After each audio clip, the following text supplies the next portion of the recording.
Hello বন্ধুরা, এখন রাত 10টা বাজে। হঠাৎ করে আমাদের একটা পিকনিক করার পরিকল্পনা নেওয়া হলো।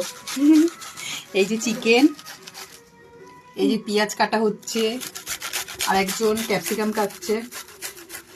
চিকেন রোস্ট আর চিকেন সাসলিক হবে। তাকাও,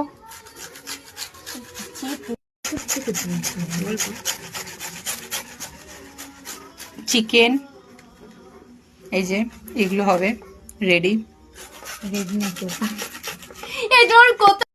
উনুন তো ধরাতে পারি না, বড় ভাসুর উনুন ধরিয়ে দিচ্ছে, কিচ্ছু করার নেই। উনুন একদমই ধরাতে পারি না, এটা হলো আমার বড় ভাসুর। আজকের উনুনটা কোনো মতেই ধরানো যেত না যদি না বদ্দা থাকতো। দেখুন কি হচ্ছে।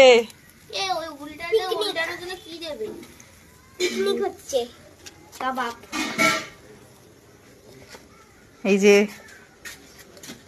মেন রান্নি বসে আছে, আর এটা হলো উনুন ধরানোর মেন রান্নি। অলমোস্ট ডান, আর বাকিটা এই যে কিছুটা হচ্ছে। দেখুন বন্ধুরা কেমন লাগছে। কারা কারা খেতে চাও চলে আসুন, কমেন্টে জানান কারা কারা খেতে চান। ওহো কি হচ্ছে।